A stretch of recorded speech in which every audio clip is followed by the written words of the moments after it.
Today, we talk with Madeline Hoffman from Wellness of the People about working with your body, not against it, and using food as medicine.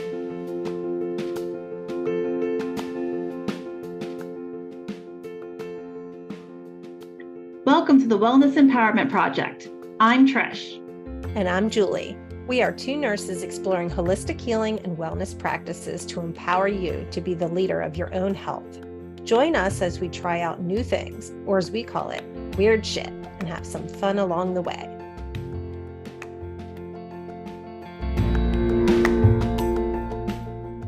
Good morning. Today we're welcoming Madeline to the Wellness Empowerment Project. Madeline is a holistic health practitioner and herbalist who guides those navigating the darkness of chronic mystery conditions to reclaim their health using a nature-based approach to wellness. Madeline's deep-rooted passion for supporting others on their unique healing journey stems from her own personal experience, both suffering and with overcoming chronic Lyme disease in her early 20s. She advocates for using food as healing, herbs as medicine, and to address the root cause of the symptoms for those she supports or up against. She helps those people achieve their highest expressions of vitality through a blended mindfulness practices, intuition honoring, and lifestyle rituals. Welcome, Madeline. Thanks so much. I'm so thrilled to be here.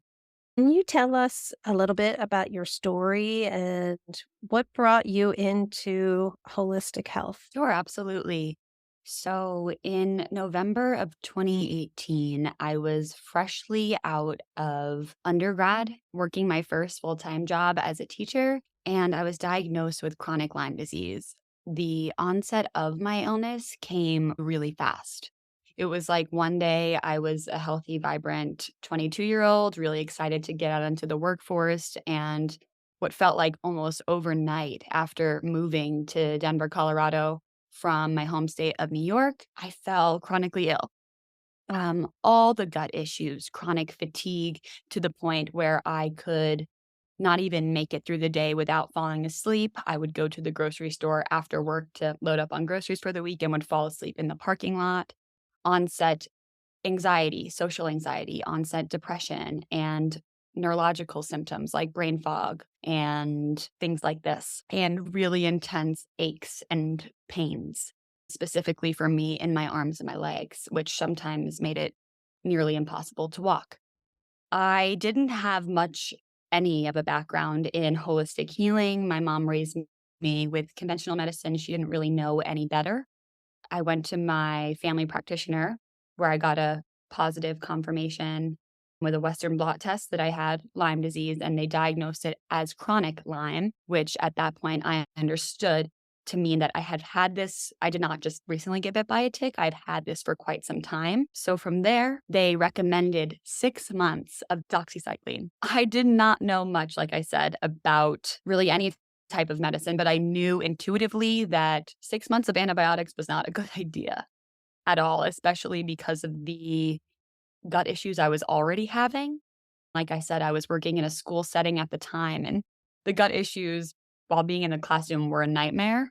I was like, I can't make that any worse. There has to be another way. At the time, I started working with a naturopathic doctor, basically seeking out many different forms of holistic healing modalities. I tried a hyperbaric chamber for a little bit of time with no results. I tried a series of rounds of bee venom injections to my spine that were administered via a needle. Some people will sting themselves with live bees, which is why I say they're administered that way. The practitioner I was working with did that for me, which I felt some relief from, but only just scratching the surface. I had gone through different elimination diets, trying different dietary theories to work towards Lyme, and a variety and host of supplement and natural products. And again, felt like I was getting a little better, some ionic foot baths, things like this, but still was really quite sick. What felt like it continued to get worse was my mental health and the neurological symptoms I was up against. It really felt like there was a foreign invader in my body. I remember just feeling like some of the thoughts I was thinking, these are just not mine. And it's hard to explain that, but I feel like anybody else who has gone down or gone through the journey of dealing with a chronic illness, specifically autoimmune disease, can resonate with that feeling of, this is just not mine. These are not my thoughts. These are not my feelings. This is not my body. in some sense of the word. Yeah, at that point in time, when I was working in the school, I was working 50-hour weeks. I was completely burnt out, totally sick. And I had the brilliant idea, maybe not so much, but I thought it was brilliant at the time, to, at the end of that school year, move abroad to Spain and to teach English. Because to me, I needed to get out of the grind. This opportunity offered a chance to live on a Mediterranean island and the work hours were 25 hours a week compared to 50 hours a week. I felt like I needed a complete restructuring, and my doctors and my family advised me against this. They were like, you will be abandoning all your treatment, but is the treatment really even working right now? I feel like it's not. So I took a big leap of faith and I moved abroad. In that time, being able to regulate my nervous system, working less, more balanced schedule.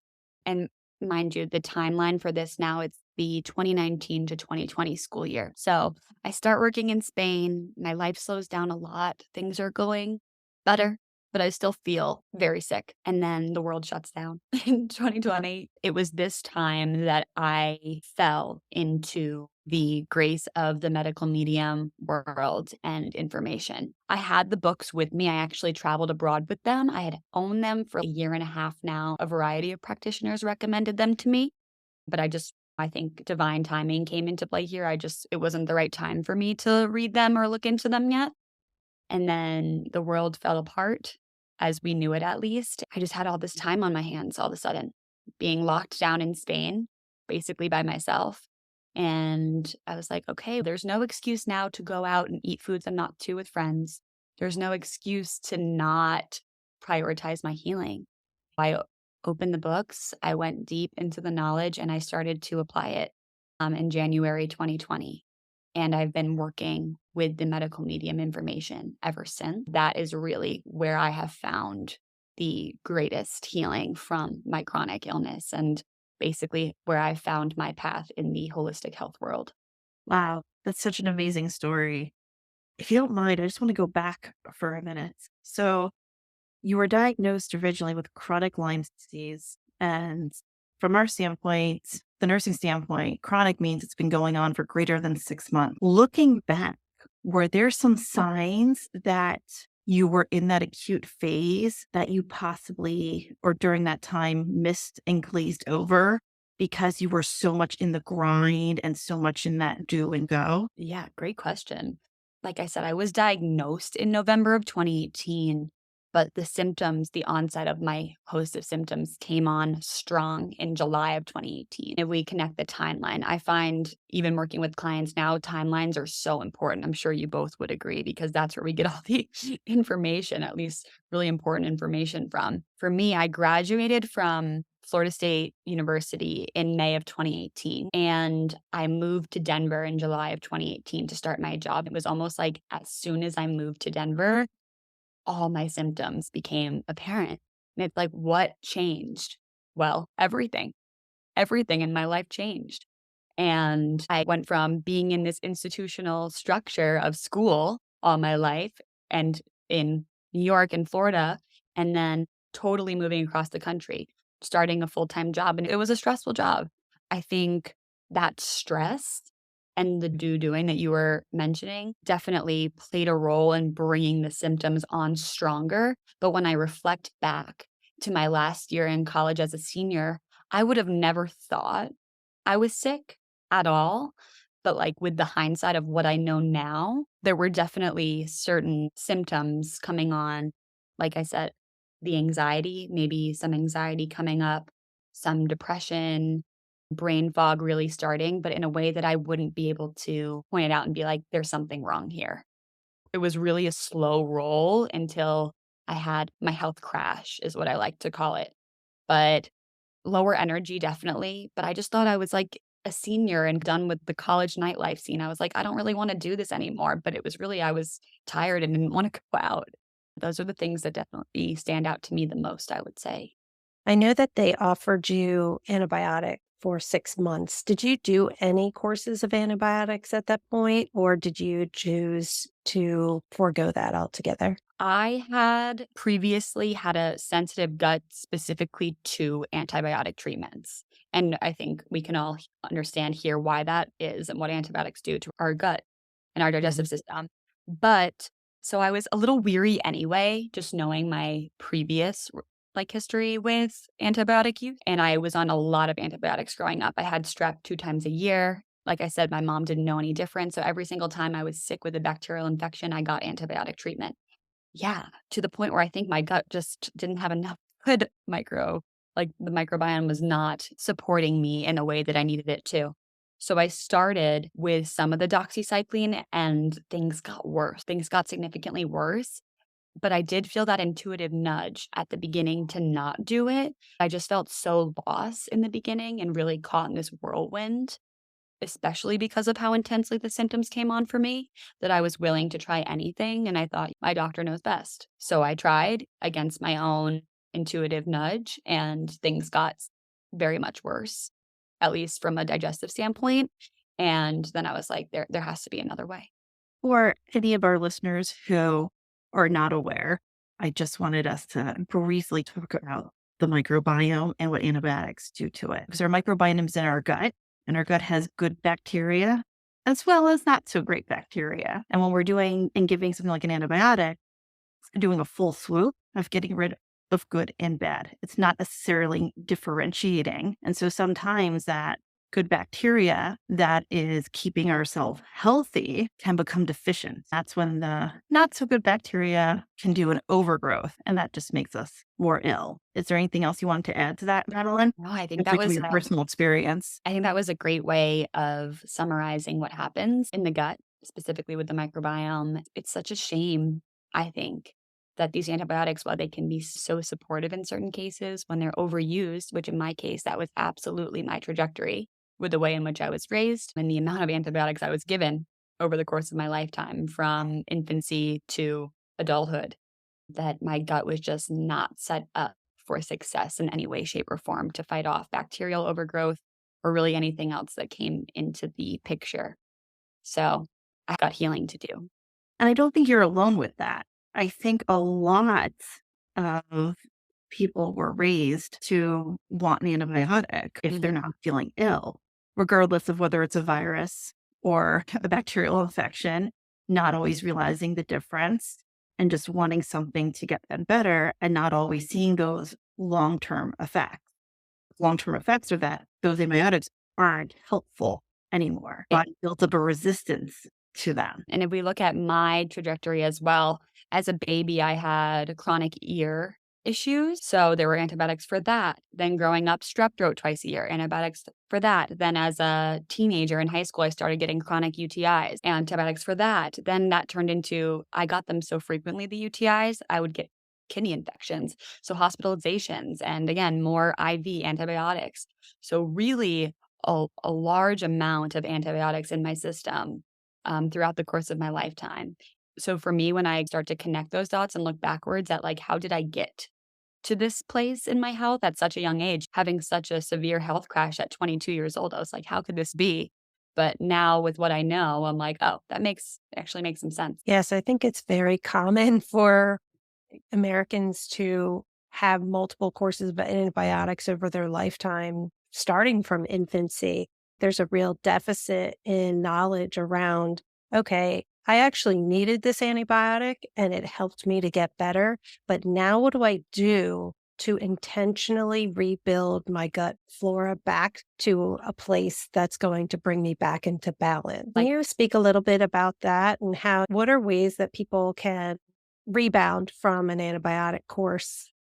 Yeah. So the path of healing that I have taken, specifically working with medical medium information, like I expressed in my bio, is very much based on food as medicine.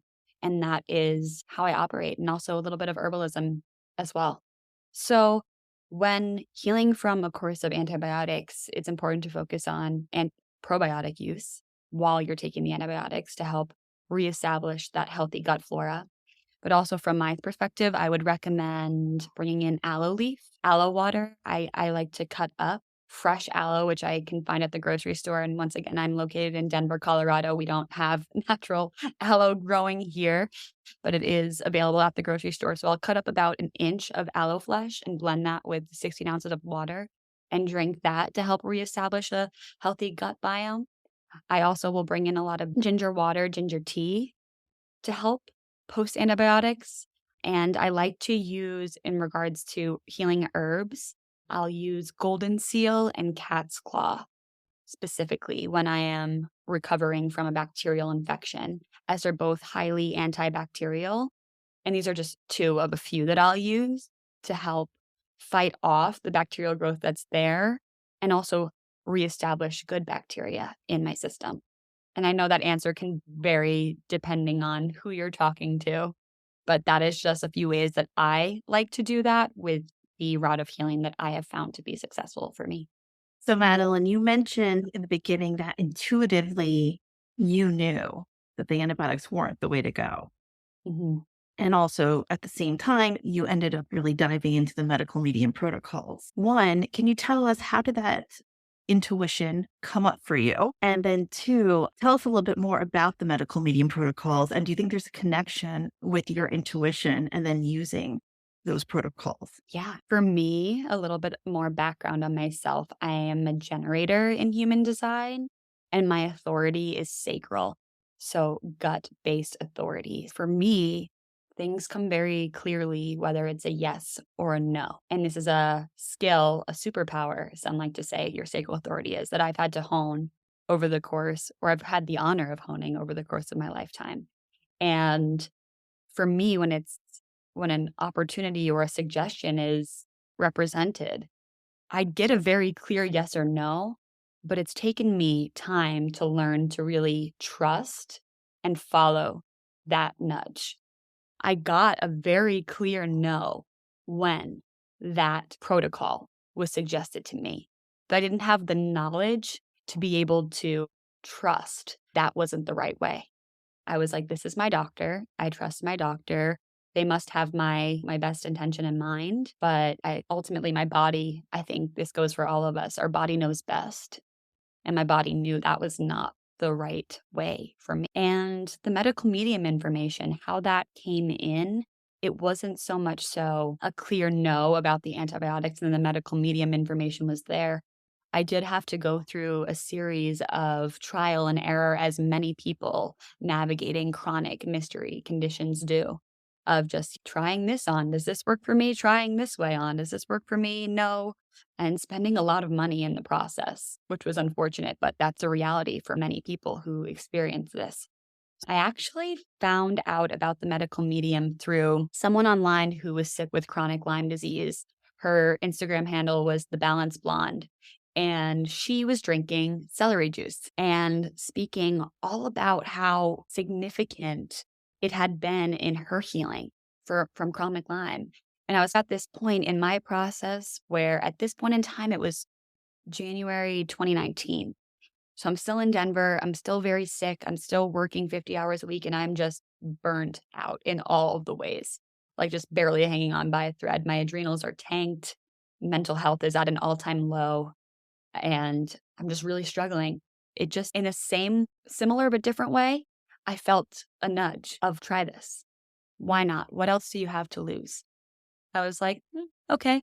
And while my mom was not the most mindful or educated on the harm of chronic use of antibiotics, she was a little bit ahead of time for the way in which she chose to raise us with food.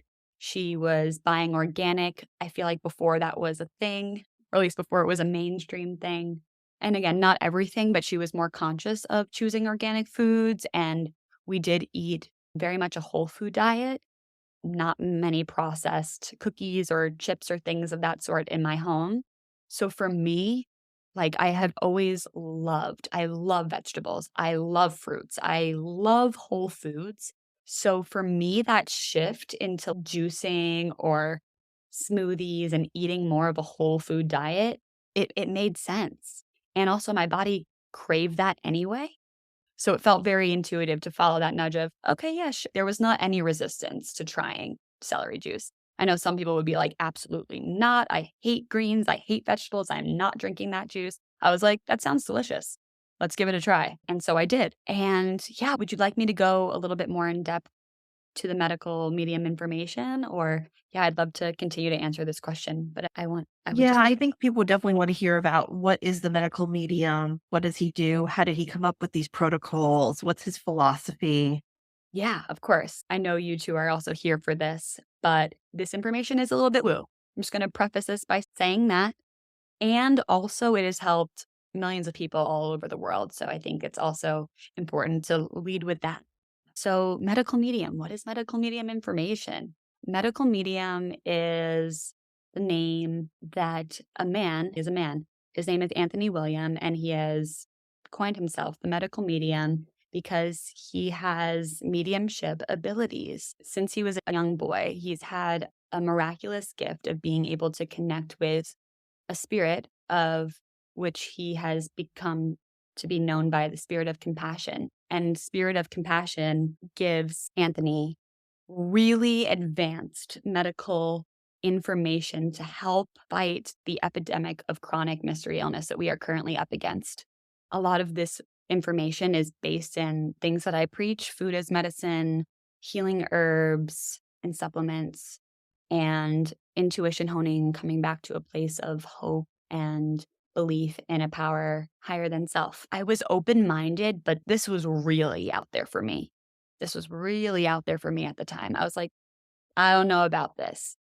But I think that so many people who are in the thick of healing from an autoimmune or chronic condition get to a point when they've tried so many different treatments that there's nothing left to lose. Again, like in this mindset of why not try? I've tried everything else. He has many books. They're each like textbook sizes of healing information to help combat things from eczema, psoriasis, acne, rheumatoid arthritis, Lyme disease, and a variety of different hosts of chronic autoimmune diseases using natural based approaches. While I heard it and I was like, as I mentioned, very skeptical. When I read the book for the first time, his initial book, Medical Medium, it's just called Medical Medium Healing Protocols, I had what I would describe as like a come to God moment. I, at the time, felt extremely misunderstood and lost in my journey. But when I read the chapter on Lyme disease within his book, it was the first time on my journey that I actually felt seen, understood, and that I could actually understand what was happening in my body and also the timeline trajectory of how I got to where I was that caused my health to crash the way that it did. I think the numbers speak for themselves in this case. While the information certainly is out there, there are people all over the world, like I mentioned, healing from this. My previous roommate actually healed her CRPS, which is a really rare neurological disorder, using this information. I have multiple friends who have healed Hashimoto's, rheumatoid arthritis, Lyme disease, lupus, things like this using this information. And so I think while it's certainly out there, there's something really powerful to using food and plants around us as medicine with intention. This is information, nutrition schools and herbalism. This has been here for a while. He's not reinventing the wheel, but he is definitely getting advanced information to help dial in on what to really focus on per what you're up against, which I think is really magnificent. As I've mentioned, it's completely transformed my life. I'm a little familiar with the medical medium and his protocols, and actually did a 30-day challenge. Not really a challenge, but 30 days of doing celery juice with my husband just to see. We didn't necessarily have any particular ailment that we were trying to cure, but we just wanted to see what it was about and if it would help us to feel better. I also had a lot of skepticism around where this was coming from. I did read his book, his initial book, and it was fascinating. But yes, it did feel very much further on the fringe than I'm used to. My husband and I both had pretty positive effects from drinking celery juice every morning. It did wreak a little havoc on our GI system initially. We took that as that we were detoxing our gut in some ways, but it was pretty intense in the beginning. Now, whenever I get sick, that's where I don't drink celery juice every single day now. However, when I get sick, I'm like, okay, I think I need to go get some celery juice. And that's something that we have started to implement into our family, um, and have even gotten some of our kids to drink celery juice. It's so fantastic to hear because from where I'm coming from, I really do see celery juice as one of the most incredible healing tonics we can bring into our bodies. And yes, it is very detoxifying. And I would not recommend just anyone to go on it. I think it's something that you need to work your way up. Some people will just see that I drink 32 ounces of celery juice a day and try to start there. And I would never suggest that. I think for some people, starting at 4 ounces a day could be supportive and then working their way up to 16, even using it as maintenance, as you and your family do, especially if you're not chronically ill with anything or working against any specific ailment. I don't think it needs to be a daily tonic in that way, but it's great to use it for support because it is just so healing. As we're learning more about the critical mineral salts that celery juice has in it and what that can do for our body, I think it really can't do harm. I think for some people, when they start to feel that the detox effects that stem from it, they're like, oh, celery juice did this to me. It's important to note that celery juice will not bring out anything that wasn't there already. So it's not so much that the celery juice is causing you these issues, it's that it's cleansing you of things that were already there. Yeah, but I'm glad to hear that you've tried it before and that you enjoy it from time to time. That makes me really happy. I think you make a really important note, Madeline, that part of the medical medium protocol, and specifically you're mentioning celery juice, is eliminating these toxins that are already in our body. I've also done some cleanses through the medical medium as well. And he talks a lot about Epstein-Barr virus Hmm. and his belief that it's something we all basically have at this point. Yes. Would you mind talking a little bit more about that?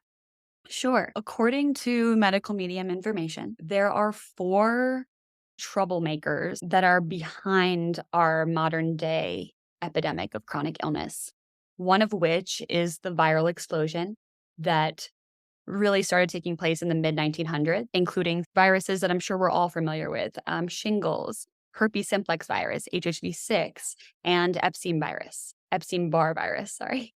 And then let's see. So the viral explosion, toxic heavy metals, which at this point also in our society, it's harder to avoid them than it is to not. And to an extent, it's something that is out of our control. There are steps we can take to detox and cleanse from toxic heavy metals, but they're in so many different products, whether they're medical products, whether they're cleaning products, makeup, sometimes they're food, sometimes they're water. It's really hard to avoid them. So that we have in the viral explosion also, I feel like I should say includes viruses, bacteria, and fungi. But the viruses is what he speaks to as really being the main component of like I mentioned, the epidemic of chronic illness we're seeing today. Then we have radiation, which again is something that we really can't avoid completely living in this world that we live in today, whether it's coming from our phones or cell phone towers or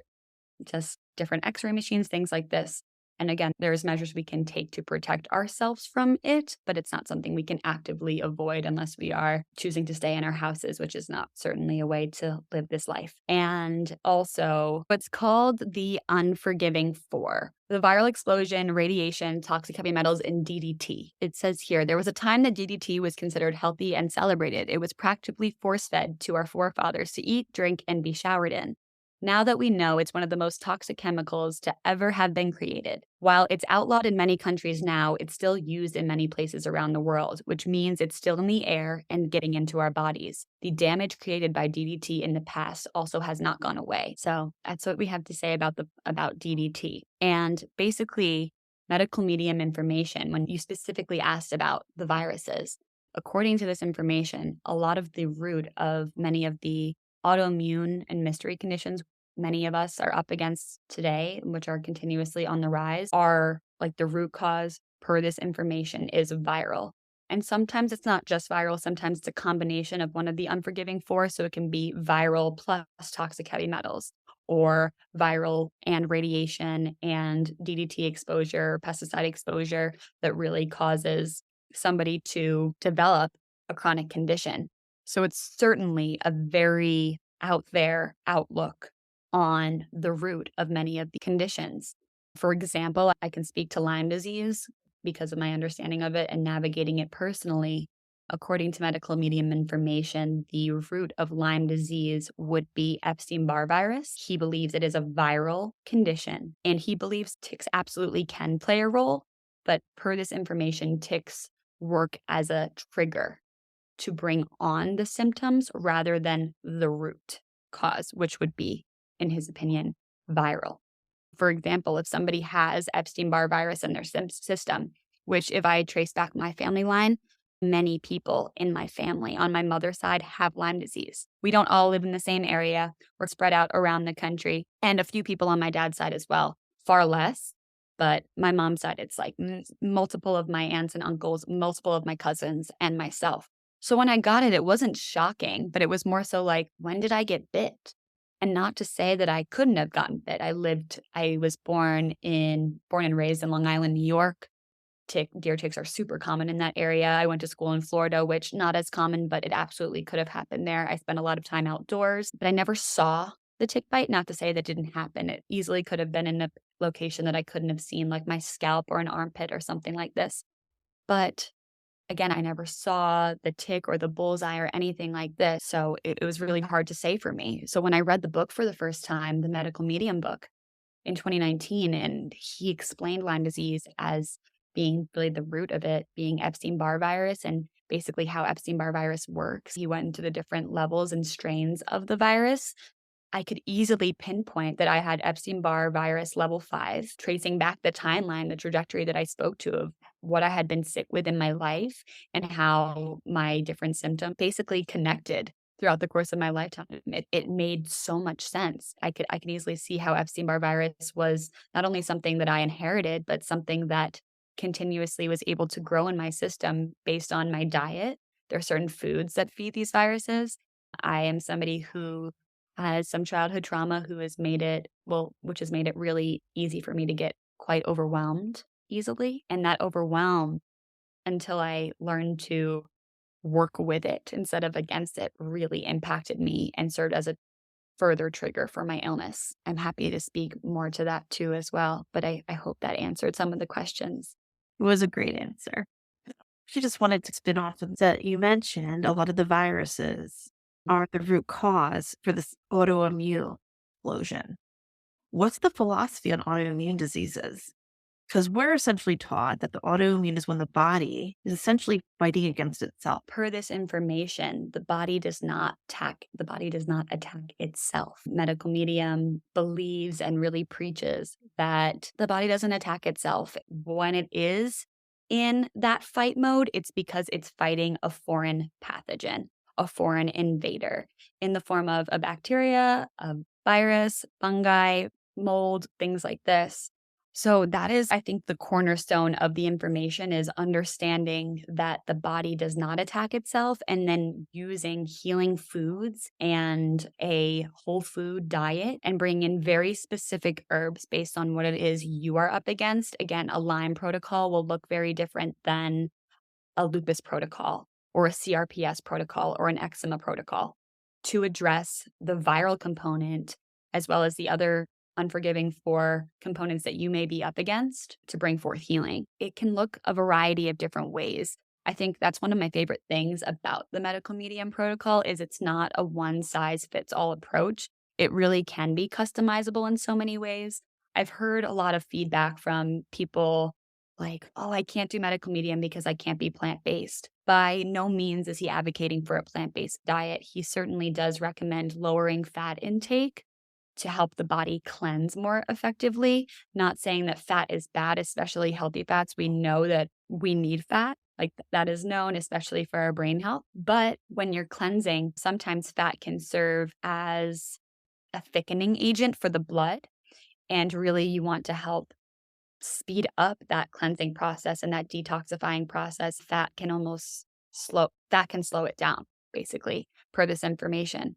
So that is why many of us eat a more low fat diet, very high in fruits and vegetables, but by no means is he recommending a vegan diet.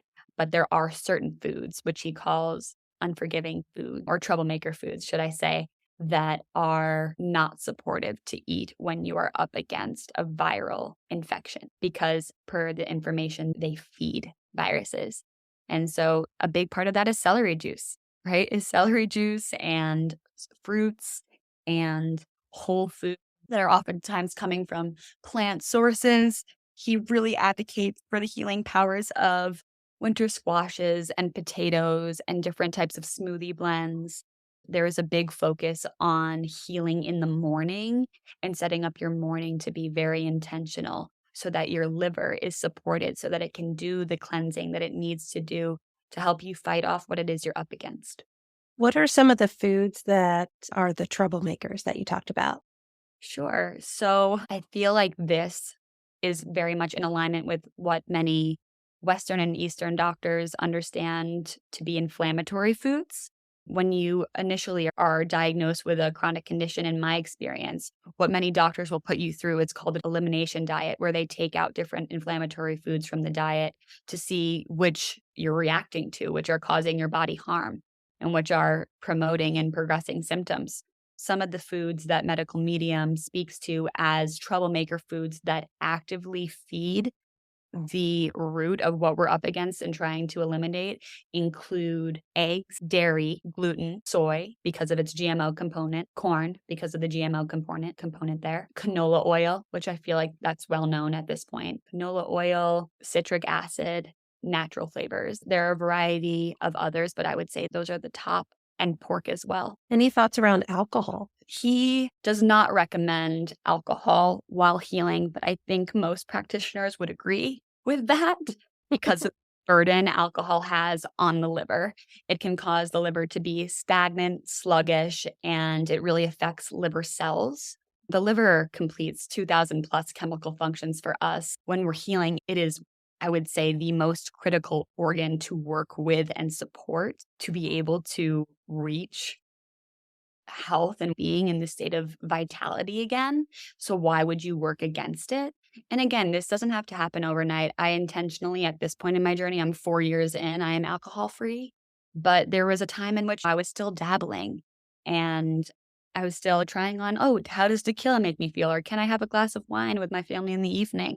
My mom's side is very Italian, so I was raised enjoying red wine. It's very hard for me to not do that anymore. Actually, no, that's not true. It was hard for me, but I don't find it hard anymore because I don't really feel that I'm missing out. But actually, that's a big point of what I'm speaking to tonight in my class that I'll be teaching. I'm teaching a medicine making class on how to make herbal glycerites, which is an herbal extraction, but using vegetable glycerin instead of alcohol, which is how most people see or consume herbal medicine internally is via tincture, which is an alcohol extraction. I'm speaking to and trying to promote using glycerite as they're extremely effective. Myself and many other healing people who are healing using medical medium and alternative information are using glycerins. We know that they can work. And for me, it's like, why would you bring alcohol into the system when you're trying to heal? Why would you mix your medicine with, I don't know if I'd call it a poison, but something that is doing harm to the liver?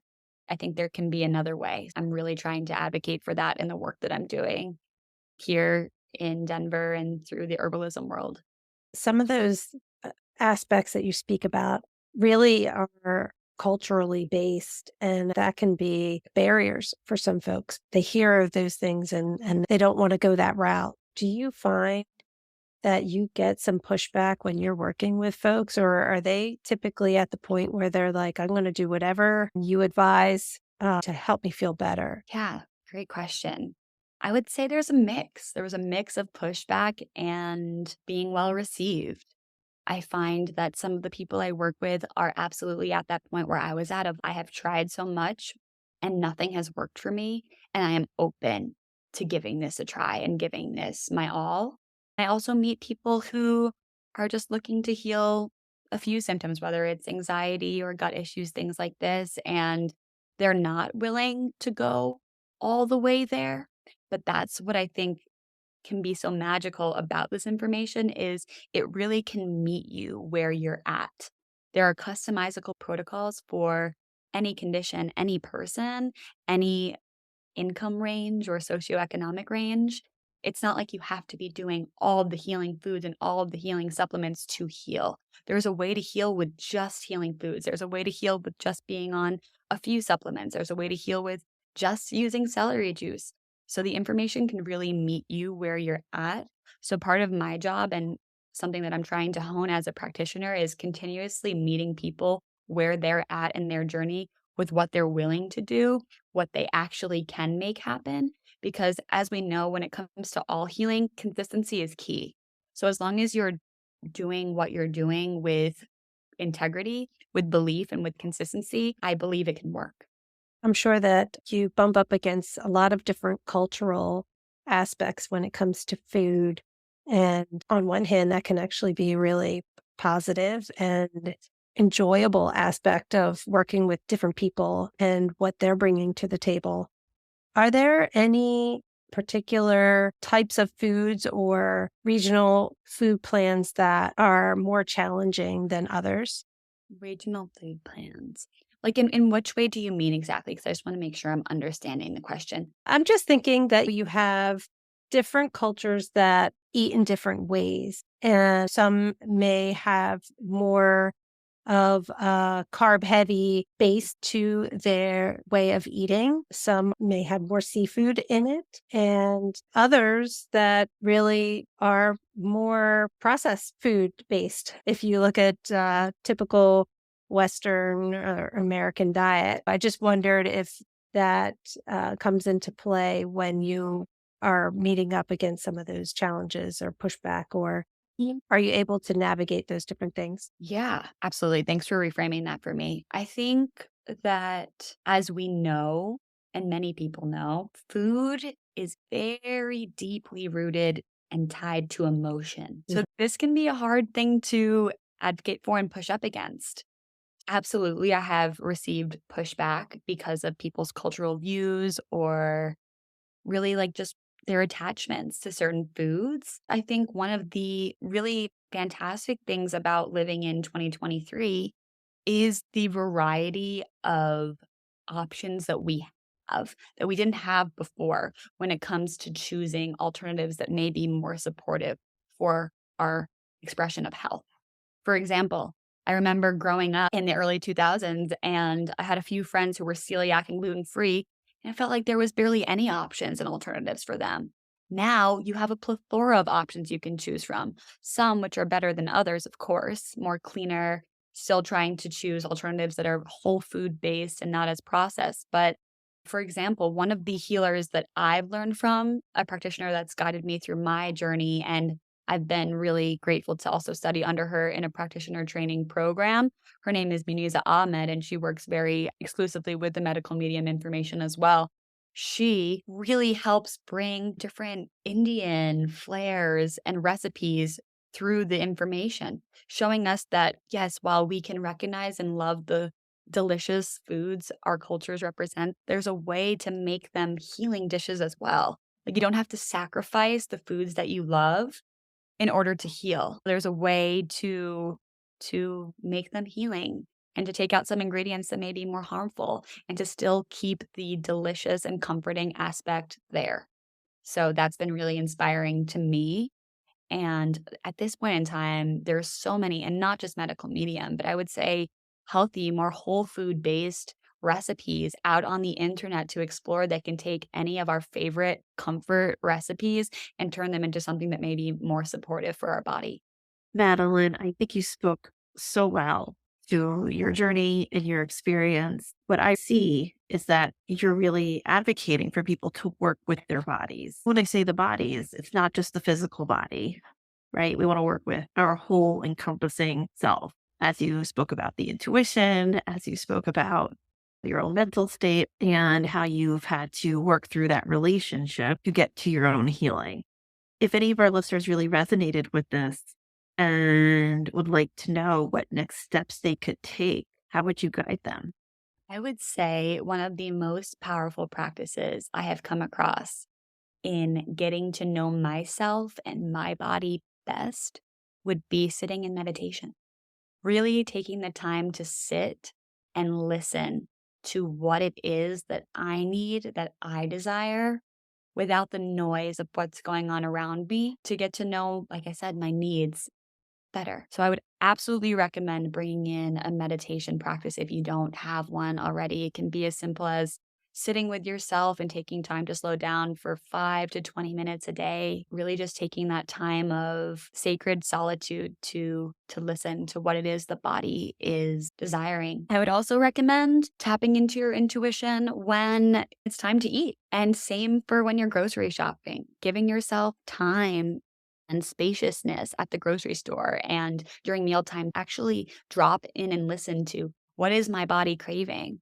While I do eat and follow this medical medium protocol, I like to buy a variety of different fruits and vegetables. And during mealtime, I'll try to tap into that intuitive sense within myself and see what it is that I'm really truly craving today. I find that's been a beautiful practice to really hone my intuition and connect with my body's needs and desires. Let's see. And really just drop comparison. I know out there today, there's so many different ways of healing and promoted diets and lifestyles. Again, this is just one of many that can work and support to bring forth healing. I think something that I got really lost in my journey was comparing myself to others who were also healing. And it's just not helpful. If anything, it clouds your judgment and what's right for you. Bioindividuality is key in these circumstances, and what works for one person may not work for another person. I do really well on a high raw diet. I do really well plant-based with supplementation. That's not true for everyone. So I think just keeping in mind what works for you and taking the time and the energy to navigate what feels good for your body will be most instrumental. What I loved about your answer is that with this whole conversation about the gut, about viruses, about food, your next steps for people are really about regaining that connection with yourself. Your next steps weren't start drinking celery juice every day. I think that is massive because it really highlights that the importance of us connecting with ourselves before we take any measurable action step. Absolutely. While I would absolutely recommend celery juice to anyone on the journey, I think only you can be your own best healer and only you can know what path of healing is right for you. I can't know that. Your doctor can't know that. Only you can. So that's why I will always advocate first and foremost to coming back to self and listening to that inner voice, because I think once you learn to really listen to that, it won't lead you astray and you will absolutely fall into the healing information, the healing path that is most supportive for you. It has been such a pleasure chatting with you today, Madeline. What are some ways that folks can find you and potentially work with you moving forward so that they can start their own path of healing? Absolutely. Yes, you can find me on social media at wellness for the people underscore. And yeah, I would love to connect via DMs. You can also find on the link on my link tree in my bio a page to schedule a discovery call with me. I'm very happy to chat for free and discuss what it is you're up against and to see if we could be an aligned fit to potentially working together. I offer basically virtual health coaching across the country, as well as in-person health coaching in the Denver metro area in Colorado. I'm based in Denver, Colorado. I also work at Apothecary Tinctura here in Denver. If you do happen to be local to Colorado and you're looking for some healing herbs, please come in and say hello. I'd love to meet you and speak with you and support you in that way as well. Hopefully, this is the beginning of me teaching classes in person at the apothecary. I'd love to also support people through teaching them about how to make their own medicine and how to really take back their health that way. But mostly for now, you can find me on my social media account at Wellness for the People _. Well, we will certainly put all of your links in our show notes so that people can find those easily so that they can work directly with you. I think they'll have a wonderful experience. We certainly have had a really enjoyable time with you today. So thank you so much. You're so welcome. Thank you so much for your time, for your curiosity. And I just respect so much the bridge between Western and alternative medicine. And I really honor what you two are doing here and just opening the door for different ways of healing. It's really important. It's really important. So thank you. Thank you so much for being open, for being curious, and for listening and holding space for this information. Thank you.